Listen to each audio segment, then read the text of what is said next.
Hello, YouTube world, and thank you again for joining me for another Anima-saurus interviewer-saurus.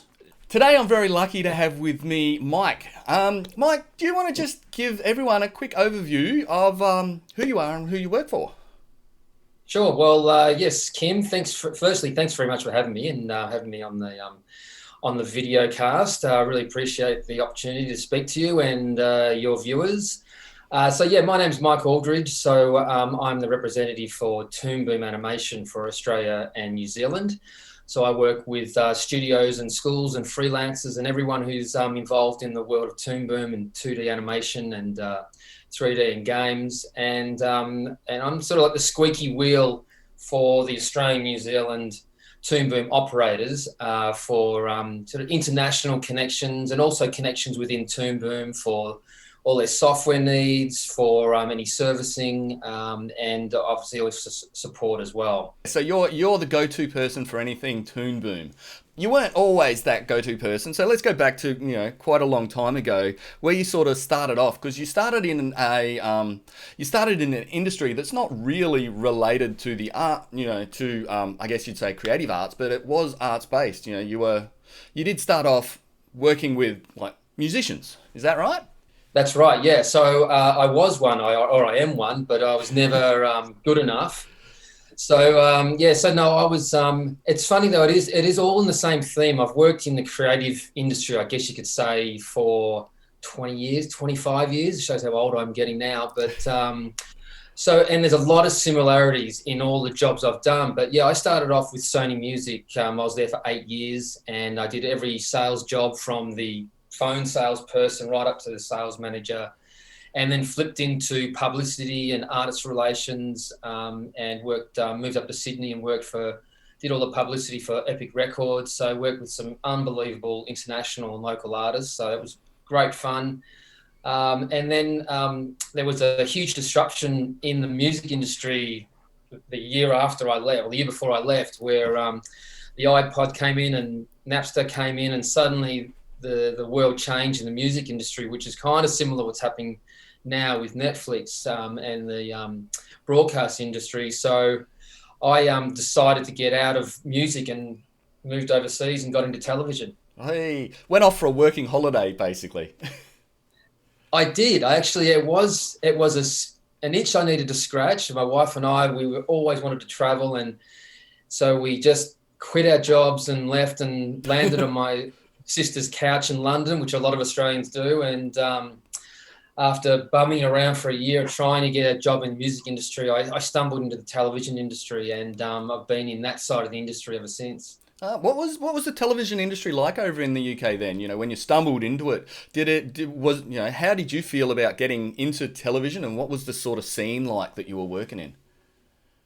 Well, I was working for a sports production company. They're actually based in Melbourne. They're called Sports Brand. So they specialised in sort of highlight shows for cricket and football, soccer, basketball. So my job was to go into the broadcasters and sell them a license. And my territory was unbelievably with South America. So I had the amazing first day where the boss said, "Your first job is to book a 3-week tour of South America and visit all the broadcasters there," which just blew my mind at the time. I went from working in a record store in Piccadilly Circus, earning not enough money for the bus fare, to this unbelievable position in this TV network production company. So it was quite daunting, I must admit, but really my background has always been in the sales or commercial side of the entertainment industry. And so there's a lot of similarities. Just the territory is bigger, same relationships. It's very competitive, but everyone sort of finds their own niche. And and everyone has their sort of unique selling point of their program. So it was a lot of help with other salespeople and other production companies, and became a part of a community of TV salespeople and networks who all would meet at MIPCOM in Cannes every October.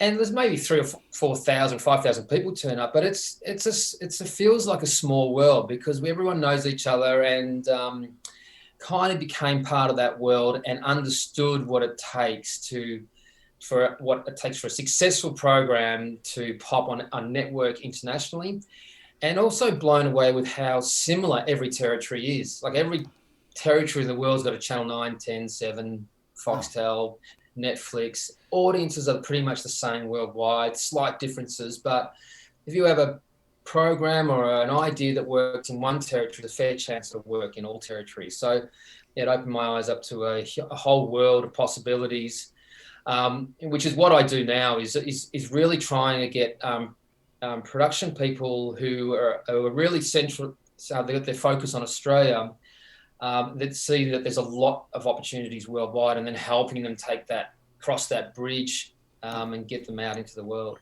Yeah, I guess that's where you're while we're talking about the story, it's your perspective with the contacts you've built along a journey of lifetime.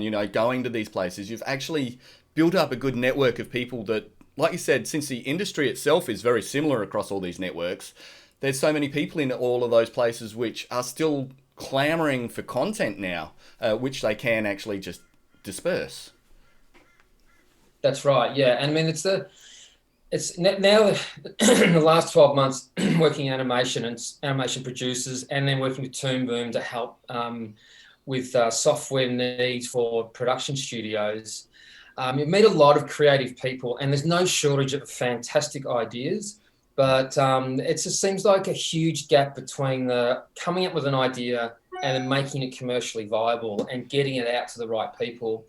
And that's kind of where I've always sat, in between the creative group and the commercial group. And ideally, those two shouldn't mix, but it doesn't always work like that. Like a true artist in any form, music, animation, whatever, production, they shouldn't be concerned about revenue, but of course they need to pay the bills because they need to be free in their creativity. It's really important for the business of the creative business, is for the creative people to stick with that process. And then the business people, if they could all come up with an idea that's going to sell heaps and be on every network, then they'd do it. But they need the creative people, but they also need to protect them from the realities of going to a network and then the network just saying, no, I don't like that. And it's funny, if you have a creative person who's at that coal face, then the people that they're talking to, they're human. They don't really want to hurt their feelings. So they might give them 1,000 excuses under the sun of why they don't like that particular project. And then that creative person goes away and then tries to fit that into that excuse when really it was just a no and the reason was irrelevant. So that, just providing that buffer, but it gives me a bit of a unique perspective of how that should work, and how creative people can then think about what they're producing and creating, and how that could potentially then become a job for them. That's very much what I'm sort of wanting to direct my skills into now, is actually connecting, because I know a lot of people in a lot of studios who are just like, we just need stuff to do. We've got lots of ideas and things, but actually getting it to someone and actually having someone say, that's a good idea.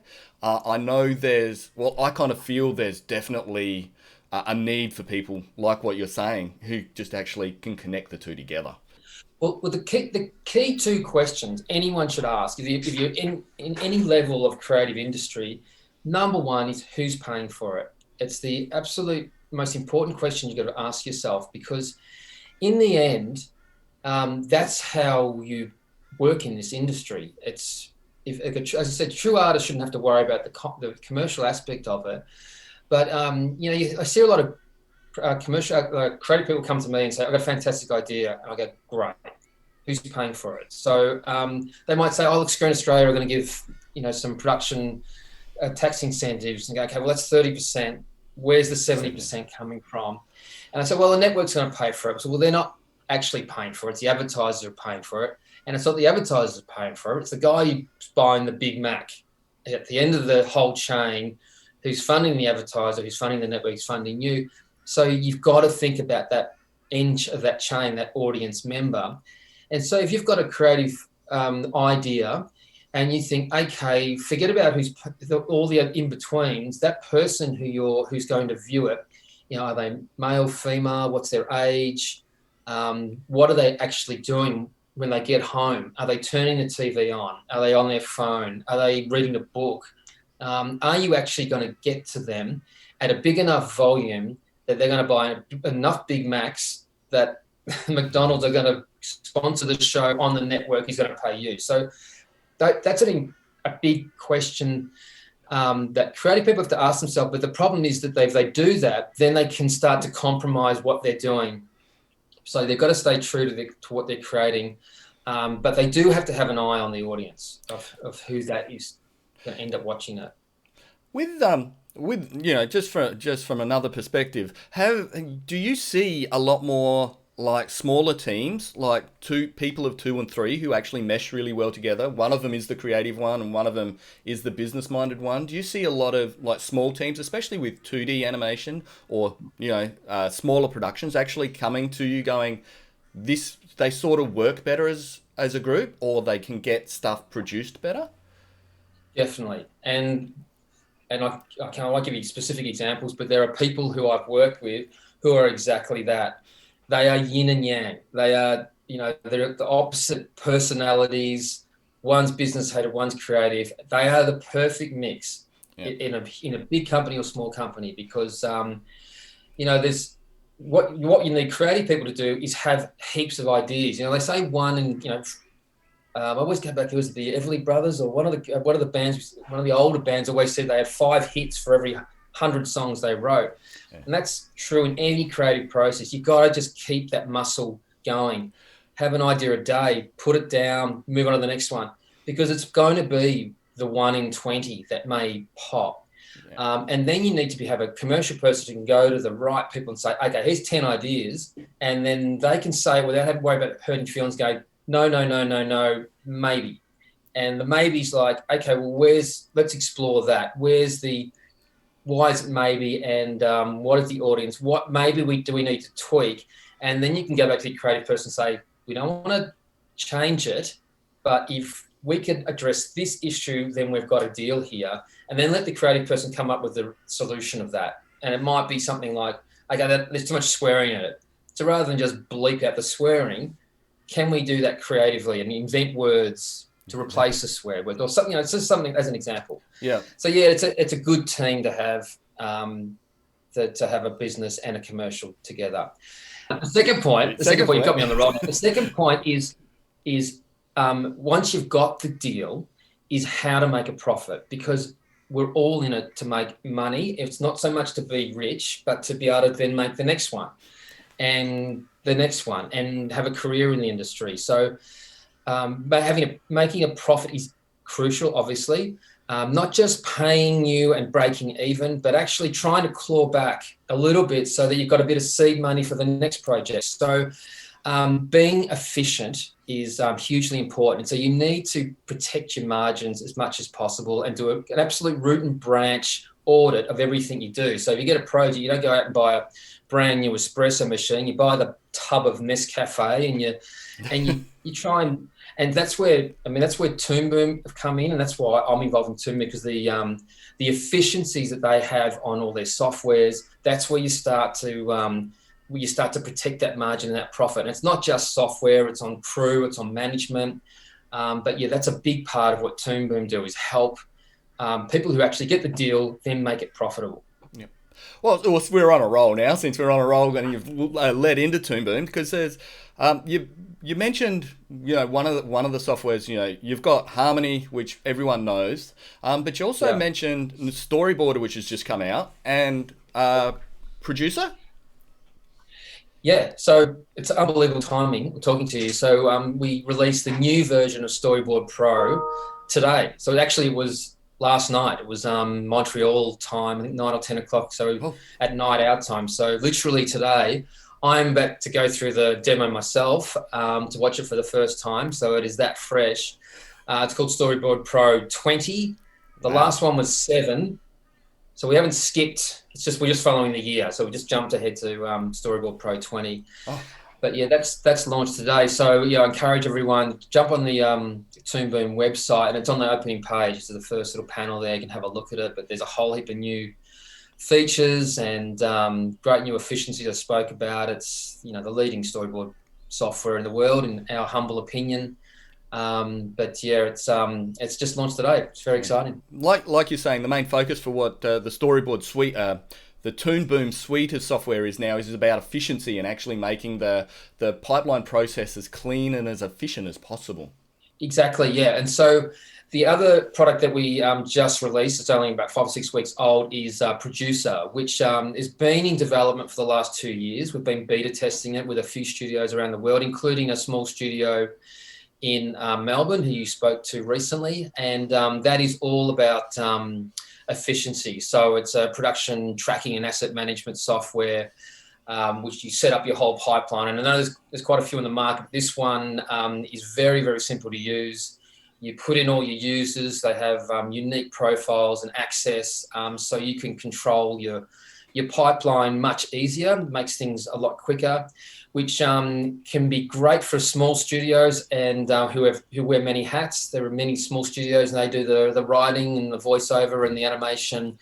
And it's good for them to be able to wake up in the morning going, who am I today and what am I doing? And having a simple system to be able to use. And then right up to big studios. And we work with a lot of studios who are doing co-productions worldwide, with freelancers all over the place, with networks who want visibility on the project. So everyone can have access to Producer, and then you can customize their access so that, say the network just wants to be able to see approvals on final episodes, that's all they can see. But it just makes those, 10 years ago, 15 years ago, maybe soon, where you had a problem, you'd send an email, you wait 24 hours, you get a response, then you send another email. Just being able to have real-time approvals and communication with a massive crew internationally, that will save the amount of time and money you save just on that process alone. Helps, like I said before, just protect your margin and make sure you're making a profit. Yeah. No, it is. Management's the big thing about production, to make it streamlined, because that is where in communication is where you lose a lot of both translation of what it is you're trying to create, and communication to the people you're working with. So if you can make a efficient, clear line about that, which is what you're talking about doing, it does help productions a lot. And like I say, if you just shut off the people with the money from any creative input, great. They can see their money lines, and you can see all the creative stuff. I'm guilty of it as well. A lot of people have their own system. They'll have their Excel and their Dropbox, and they've got a whole thing, and they're used to it. And I'm so guilty of that. We have this Zero Finance software that you use for accounting, and I've had it for 3 years, and up until about 6 months ago, I also was shadowing it with my own Excel files. And I finally let that go, and then, okay, just trust. When you've got a good software, just trust it. And then, 6 months down the track, I realized, I can't believe I was doing that old way before. But that takes a slow process for people to release that and trust it. But, we've worked really hard to develop it, or the team have. I've done nothing. And we've had a lot of testing of it, and now it's at a point where we're really happy with it, and it's out in the market. So we do trials of it. So if you've got a team who are interested in it, we can set up a 21-day trial where they can, we give them the Producer software, and we have 3 mock projects in there and 25 users, and they can really have a big play of it and see if they like it.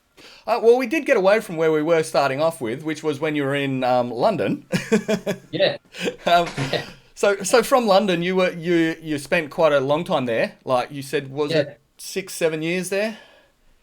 Yeah, I was there from 2004 to 2010, 2011. Yep. Yeah. So when what prompted you to move on from London then?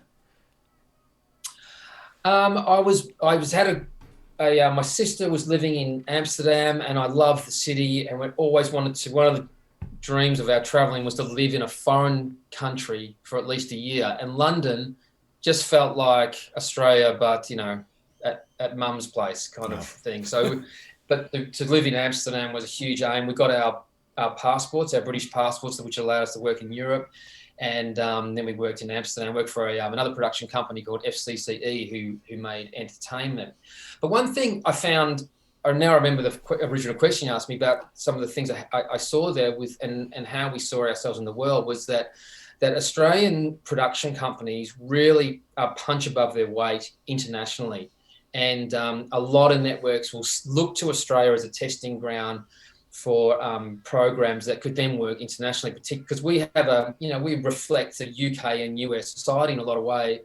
So if a program's working well here, then it's going to work well internationally. So you'd get the phone would be answered if you rung any network in the world from you were representing an Australian production company. So it's fantastic. We've got a great reputation around the world. And the only thing that would stop a production is, sometimes some of them were a bit parochial with Australian slang, or mentioning a town that wasn't a major city, just little things like that someone international would go, oh, that's not right for us. So there's sometimes when, I advise producers is that when you're doing a production, just to pretend you are not Australian and you're not living in Australia, and does it still make sense? Does some of the minor things make sense? Slang words, okay, maybe I can change that out. Some things that do, you need it because it's an Australian type of show. But if it's not, and you're trying to get to an international audience, those little things can mean the difference between sale in the UK, sale in the US, or sale in 170 countries. So it can make a huge difference. Yeah, so it's something to keep in mind when you're actually kind of concepting out your idea, is like you were getting right back to start off with, remembering who's actually going to be buying the burger to start off with. Exactly. Because you've got to reach them. All right, so you spend a year in Amsterdam, and then where did you head after that? I think this is probably the best part. I came home. So my wife and I had our first baby, and we realised that we were grossly inadequate to raise it. So I thought, let's bring it home so our parents who knew what they were doing could actually help us. Yeah. So yeah, I came back home, and some the guys I was working or had met with them when I was over in London at WTFN invited me to come in, and very fortunately to help set up Fred Media, which is their distribution division for WTFN. So WTFN, some of your viewers might know, did Bondi Vet and The Living Room and Paramedics, so all sort of factual lifestyle programs. And they were selling all their content through agents and various sales agents and distributors. So I came in and brought all that in-house, and we launched Fred Media and ran that division and employed the staff and headed up the marketing and sales drive. And it was hugely successful. We sold Bondi Vet to 156 countries. We sold Tim Faulkner's show to 123 countries, and really put that name on the map, and had a fabulous time there working with great people and working really closely with the production team. And other than the other jobs I had up in London and in Amsterdam, where I was separate from the production crew, at WTFN, I was really in the same room working with them, got to understand more what production people are facing, and the challenges and the hard work and the time in edit suites and all that sort of stuff that I had, really hadn't been exposed to. But then after 5 years there, realizing, gee, it's, like salespeople can come back from a sales conference and say, oh, it'd be great if we had a show about trains and sheep or something like that. And then they'll look at the producers and their eyes glaze over, and then after working, realizing, okay, so you start to see the limitations, and you realize, okay, well, these are a ton of ideas. Give it to the creative people, come back with something, and then we'll say, okay, we'll see if this will fly. Then we can take the next step of pilots and build the house together. Yeah. So, but I had a fantastic time there. Loved it. Excellent. So I guess that then leads up to, how did you actually get entwined into Toon Boom? Well, after my time at WTFN, I was there for 5 years, and then I always had a dream of going out on my own and as a consultant and working with multiple producers, particularly independent producers, who I could use all my contacts and experience and say, okay, here's a great idea. Let's work together to try and get it up internationally. And through that, met producers who were doing animation and got introduced to that world, and just was blown away. The creative process mainly. And then just the actual how to build it and the time it takes and the skill and effort. I just was in awe of these people. I mean, most of the shows I was involved in, you take a camera out in the street, you point it at someone, they start talking, you go and edit it. I mean, I'm being... Yeah, you make it simplify it, yeah. But to see these people come up with these fantastic creative ideas, and then to see a huge team bring that to life, and I just fell in love with it, and I was working with a production company who were looking to do a documentary about it, and that introduced me to Toon Boom, and I started researching Toon Boom, and just was absolutely blown away with the company and where they sat in the industry and the products that were using the software. And I thought, oh, I just would love to be involved in that. And a position came up as the for business development for APAC. So I threw everything at it. I threw the kitchen sink at that position because I thought, this is me. I can bring everything that I've done into an area that I'm really going to be passionate about. And it was a grueling interview process. Took a lot of phone calls overnight and Skype meetings, and luckily I landed that gig and have been working with them ever since. So I've been with them for 18 months, working all Asia Pacific, and then when the pandemic hit, everyone, we know what that caused. Everyone was stuck at home. So then that's now my role's now being defined to just Australia and New Zealand, which I am very excited and happy about. Yeah. No more travel. Well, in that 18 months, you would have had a fairly good view. You would have been able to get your hand around, how the industry as itself now, the 2D, especially 2D animation industry, is sort of going compared to other places around the world now. So how do you think the Australian animation industry is going, and in terms of producing content? Well, yeah, there's no better time to be in animation. That's what I've learned in the last 18 months. It has been astounding. It was incredible even before the pandemic, but when this hit, it was amazing. It was pandemic proof almost. There was there was one of the rare production pipelines that was able to adapt quickly, and everyone could go and work from home. And okay, maybe a 20% drop in efficiencies, and there was a bit of teething at the start. But mostly productions kept on moving. And there are plenty of live action productions and producers I work with that all ground to a halt. And so what that caused was all these empty schedules, especially right now in North America and Europe, coming into their sort of strong season, their fall or autumn season. There was big gaps in their scheduling. So they all turned to who's actually getting stuff done, and they all turned to animation. So suddenly there was this huge demand, and there is still. And then with that demand for production, then that sort of raises all boats. There's the next demand for service work. So the service work then turns its head to, all right, who's still up and running?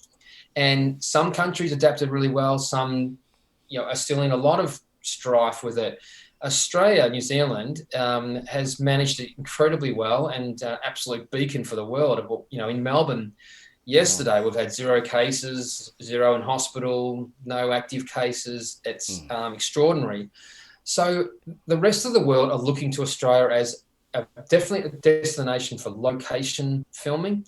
So what you see now, so many movies happening in Brisbane because it's a safe place to bring a crew. There's not the COVID restrictions, but animation has also started to look towards studios in Australia for animation. There's a lot of studios here are starting to ramp up. A lot of studios who are doing live action are now looking to flip into animation. So, yeah, if I could go back in time and be 18 again, I would learn to be a Toon Boom rigger or a storyboard artist, because I think I could name my price at the moment, because the demand internationally and what's happening next year is very exciting. Ah. And especially here, it's just we've got Australia's always punched above their weight, as I mentioned, in the entertainment world. It's obviously US, UK, then Canada, then probably us. So, and New Zealand. So we're up there anyway. The quality of work is great. The quality of the IP and creative work is great. So we may be a bit more expensive than some of the other territories for service work, but that's in the end. You pay for what you get. So quality's coming out of here. So our biggest challenge now is to get graduates to take on the jobs and to help fuel it and to help fill it up, because it's on the rise in a big way. Yeah, that skilled the skilled craftsman, I guess, like you're just saying, actually getting the people who know what they're doing actually bums in seats now is the hard part when you've got so much work to actually fill up, which is exciting. I guess this then gets us around to, I really appreciate you sharing, your broad knowledge with everybody, and giving us a lot of hope for 2D animation, because I love 2D animation as it is. So thank you so much for sharing your overview and your skills and your story with my audience, Mike. As you said, anyone who really wants to get a hold of Mike, I'll leave a link to his LinkedIn down in the description below, and I'll also leave links to the ToonBoom page so everyone can go check out the new software which they have just released, Harmony and Producer. Make sure you check them out, and if you make any use of them, get in contact with Mike, and I'm sure he'd be very happy to actually help anyone out. So until the next time, I'll say thanks, Mike. Thank you very much, Kim. Thanks for having me. Not a problem. Until next time, I'll say bye-bye.